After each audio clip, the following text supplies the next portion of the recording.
আমার বয়স 22+ বছর। আমি হেপাটাইটিস বি ভাইরাসে আক্রান্ত, বর্তমানে ভাইরাসটি নিষ্ক্রিয় অবস্থায় আছে। আমি বিয়ে করলে আমার স্ত্রীকে 3 ডোজ টিকা দেওয়াতে হবে যাতে সে নিরাপদে থাকে। তো আমার ভাইরাসের কথা শুনলে কেউ আমার কাছে মেয়ে দিতে চায় না। আমি বিয়ের আগে সব খুলে জানিয়ে দেওয়া পছন্দ করি। এদিকে আমার মনকে শান্ত করা খুবই কঠিন হচ্ছে, এবাদতে মনোযোগ দিতে পারছি না, মাঝে মাঝে হতাশা কাজ করে। নিজের যৌবন কন্ট্রোল করা আমার জন্য কষ্টকর হয়ে যাচ্ছে। দয়া করে আমার জন্য নির্দেশনামূলক নসিহত করুন। আমাদের তথাকথিত স্ট্যাটাস বা আমাদের সামাজিক মর্যাদার যে একটা ট্যাবু আছে, এইটা যদি আমরা ভাঙতে পারি তাহলে অনেক সমস্যার সমাধান হয়ে যাবে। অনেক সমস্যার সমাধান হয়ে যাবে। উপার্জন কম, আয় কম, চলতে পারি না। আপনি স্ট্যাটাস পায়ের নিচে পিষ্ট করে ফেলেন, দেখবেন চলতে পারবে, কোনো ব্যাপার না। আমাদের খেয়ে পরে বেঁচে থাকার জন্য খুব বেশি অসুবিধা হয় না। অসুবিধা হয় কিসের জন্য? ভাবসাবের জন্য।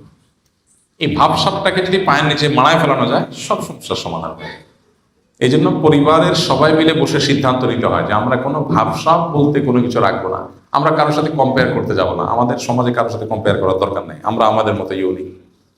সবাই আজকাল এটা করে, বিয়ে হলে এত টাকা খরচ করে, এটা হলে ওইটা করে। তো যারা আছে সে করতেছে, করুক, আমি করবো না। আমি আমারটা নিয়ে অনেক হ্যাপি। মানুষ দুনিয়াতে সুখে থাকার মূল মন্ত্রই নবী করিম সাল্লাল্লাহু আলাইহি ওয়াসাল্লাম আমাদেরকে বলে দিয়েছেন, আল গিনা গিনান নাফস। মনকে যদি সে প্রস্তুত করে যে আমি আল্লাহ যা দিয়েছেন এটা নিয়ে অনেক হ্যাপি থাকবো, তো এর চেয়ে সুখী মানুষ পৃথিবীতে আর নাই। সে আসলেই ধনী। আর যার 4 তলা 6 তলা করার পারমিশন পাইছে, 6 তলা করা শেষ হয়েছে, এরপরেও রড বাইর করে রাখছে ছাদে। কেন বাইর করে রাখে? আমি মাঝে মধ্যে কোনো ছাদে গেলে টেলে কারোর এরকম রড দেখলে আমি মাঝে মধ্যে একটু প্রথম প্রথম একটু হতাম যে ব্যাপার কি, এত সুন্দর বিল্ডিং করছে, রডটা কেটে সমান করে ফেলবে, কি রড বাইর করে রাখছে। প্রথম প্রথম বুঝতাম না, পরে বুঝলাম ও আচ্ছা, ওনার খাহেশ এখনো আছে, যে রড জোড়া দিয়ে উপরে আর 2টা রুম করবে, এখন টাকা নাই, সেজন্য রডটা বাইর করে রাখছে। তো নবীজি বলেছেন, লাইসাল গিনা বিকাসরাতিল হাওত। অনেক প্রাচুর্য, অনেক সম্পদ হওয়ার মধ্যে সচ্ছলতা নিহিত নেই। 6 তলা 8 তলা হওয়ার পরও আরো রড বাইর করে রাখছে। এই লোকটা ধনী না গরিব? কেন গরিব? টাকা নেই। টাকা থাকলে তো রড বাইর করে রাখতো না। তাহলে বেচারা আসলে কি গরিব। আর আরেকজন তার কুড়ের ঘর আছে, রড নাই, বাইর করবে কোথেকে? তার যা আছে এটা নিয়ে সে বিশাল হ্যাপি, অনেক হাসি খুশি। আল্লাহর কাছে সে মন খুলে আলহামদুলিল্লাহ বলে, হ্যাঁ, পান্তা ভাত কাঁচামরিচ দিয়ে খেয়ে শুকরিয়া জানায়, যা আছে এটা নিয়ে শুকরিয়া জানায়। এই লোকটা আসলেই সচ্ছল, আসলেই ধনী। মনের মধ্যে যদি কোনো ডিমান্ড না থাকে, এক্সপেকটেশন যদি মানুষ লো করে ফেলতে পারে, সে সুখী হয়ে যায়। বুঝে আসছে কথা? এখন এই কথা এই জন্য বললাম যে যুবক প্রশ্ন করেছে যে বিয়ে করবেন, মেয়ে পাচ্ছেন না। আপনি যদি, আমি জানি না আপনার স্ট্যাটাস কি বা আপনি স্ট্যাটাসের বাইরে যাওয়ার চিন্তা করেছেন কিনা। বহু মেয়ের বাবা আছেন, বহু মেয়ের বাবা আছেন যারা তাদের মেয়েকে বিয়ে দেওয়ার জন্য কোনো রকম একটা ছেলে হলেও দিবেন, পাচ্ছেন না। এরকম বহু মেয়ের বাবা আছেন। আপনি যদি স্ট্যাটাস থেকে একটু নামার চিন্তা করেন, তাহলে দেখবেন আপনার জগৎটা অনেক কি হয়ে গেছে, অনেক প্রশস্ত হয়ে গেছে, অনেক প্রশস্ত হয়ে গেছে। তো আমরা বেশিরভাগ মানুষ স্ট্যাটাস থেকে নামতে চাই না, মনে করি না আমার একটা মিনিমাম একটা স্ট্যাটাস লাগবে। তো বেটে বলে হয় না, স্ট্যাটাসও হয় না, বিয়াও আর হয় না। একটু ছাড় দেন, একটু গরিবের মেয়ে দেখেন। আপনি বস্তি থেকে একটা যদি ভালো মেয়ে, বস্তির মধ্যে ভালো মানুষ আছে না, বসবাস করে না সব জায়গায়, মানে বিল্ডিংয়েও ভালো মন্দ আছে, বস্তিতে ভালো মন্দ আছে। ভালো মন্দ বলতে আমি বোঝাচ্ছি ক্যারেক্টারগত ভালো মন্দ বলেন, পর্দা পরিষ্কার দিক থেকে বলেন, সব ব্যাপারে। তো আপনি গ্রাম থেকে, বস্তি থেকে একটা গরিব মানুষের মেয়েকে বিয়ের প্রস্তাব দেন, সবকিছু খোলামেলা বলেন, অনেকেই প্রস্তুত হবেন, অনেকেই প্রস্তুত হবেন। অতএব আপনার যে সমস্যার কথা সেটা বলতে হবে। এটা লুকিয়ে যদি বিয়ে করেন সেটা অবশ্যই নাজায়েজ এবং গুনাহ হবে, ভয়ঙ্কর গুনাহ হবে, প্রতারণার গুনাহ হবে, সেটা করা জায়েজ হবে না। আর আপনি কুমারী না পেলে বিধবা পাবেন, একটু বয়স্ক বেশি পাবেন। ওই যে বললাম, এক্সপেকটেশনটা যদি একদম লো করে ফেলেন, আপনি রাস্তা হাজারটা পাবেন। যিনি প্রশ্ন করছেন, আমার সাথে যদি অন বসতে পারতেন, আমি তারা কিছু প্রশ্ন করতে পারতাম, তাহলে দেখতাম যে 1000টা রাস্তা তার জন্য খোলা আছে। আমার কাছে মেয়ে আছে তার জন্য। মানে মানে আমার ধারণা আর কি, আমার ধারণা, আমার কাছে যে মেয়ে আছে প্রস্তাব দিলে স্বামী মারা গেছে এরকম মহিলা আছেন, একটু বয়স্ক মহিলা আছেন, একটু স্যাক্রিফাইস করলে হয়ে যায়। কিন্তু না, আমরা চাই সব সগনা রেখে তারপরে পাবো। আমাদের কাছে মানুষ লিখে দেয়, হুজুর ঋণ পরিশোধের দোয়া শিখাই দিবেন। ঋণ পরিশোধের দোয়া, ঋণ কত? এত লাখ, এত কোটি। জমি জমা কত আছে? এর চেয়ে 5 গুণ বেশি আছে। তো জমি বেচে ঋণ দেন না কেন? ভাই জমি বেশি করে ঋণ দেয়, তাহলে কি কি দিয়া? তাহলে দোয়া শিখাই দিবেন, মানে ভাবখানা এমন যে হুজুর দোয়া শিখাই দিবেন, আল্লাহ আসমান থেকে একটা বস্তা পালা দিবে, ওইটা দিয়ে ঋণ দেবো, আর জমিটা আমার থাকবে। এর নাম এর নাম মুসলমান। মানুষ টাকা পাবে, আমি আমার সাধ্যের সবটুকু দিয়ে সেটা পরিশোধ করব।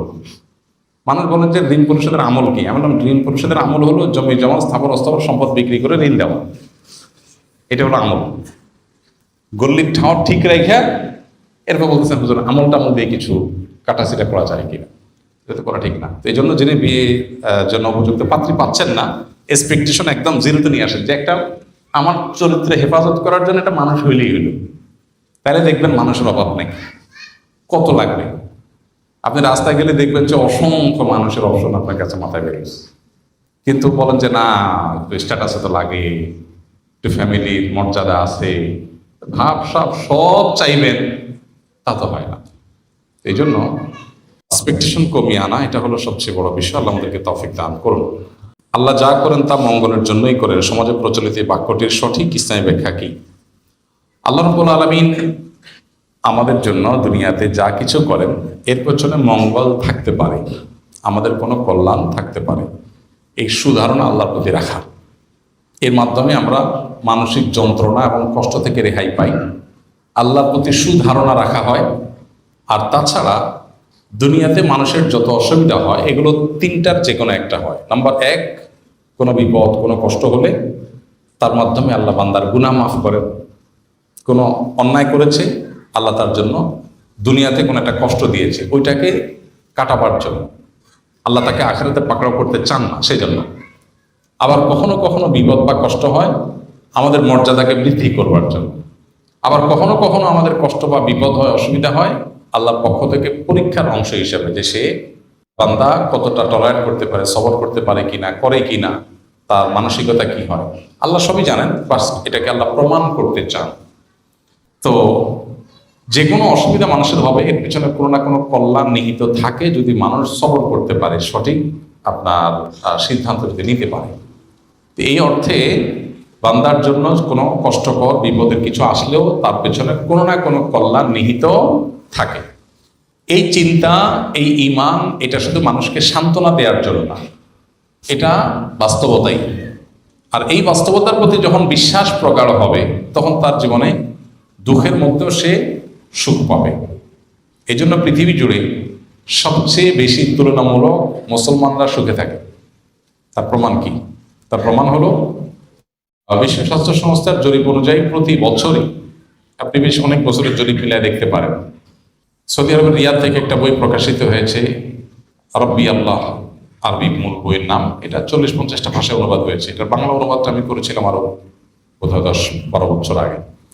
তো ওই বইটাতে একটা ছক দেখানো হয়েছে বিশ্ব স্বাস্থ্য সংস্থার জরিপ অনুযায়ী পৃথিবী জুড়ে আত্মহত্যার প্রবণতা ধর্মবিশ্বাসের ভিত্তিতে। তো সেখানে দেখানো হয়েছে বেশ কয়েক বছরে দেখা গেছে যে গোটা বিশ্ব জুড়ে আত্মহত্যার প্রবণতা সবচেয়ে বেশি হলো যাদের কোনো ধর্মে বিশ্বাস নাই, কোনো সৃষ্টিকর্তার প্রতি বিশ্বাস নাই। তো যাদের কোনো ধর্মে বিশ্বাস নাই তাদের আসলে মানে সান্ত্বনার কোনো জায়গা নেই। একটা মানুষের কোনো সান্ত্বনা তো লাগে, সান্ত্বনার কোনো জায়গা নেই, তাদের মধ্যে আত্মহত্যা বেশি। কারণ তারা সবচেয়ে বেশি মনের কষ্টে থাকে, দুঃখে থাকে। আত্মহত্যা মানুষ সাথে করে না।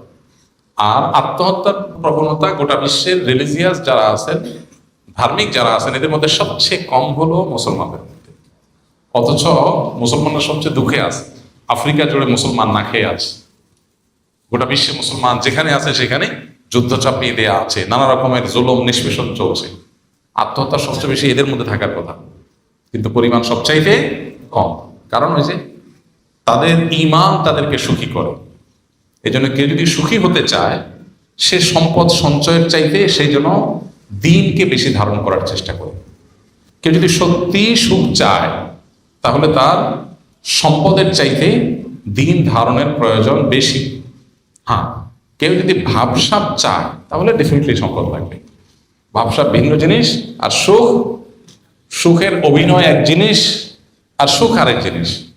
সুখের ভালো অভিনেতা হতে চান তাহলে অনেক টাকা পয়সা লাগবে, আর সুখী হতে চান তার জন্য দিন লাগবে। দিন, আল্লাহর কাছে নিজেকে সারেন্ডার করার মতো মানসিকতা লাগবে, বাস।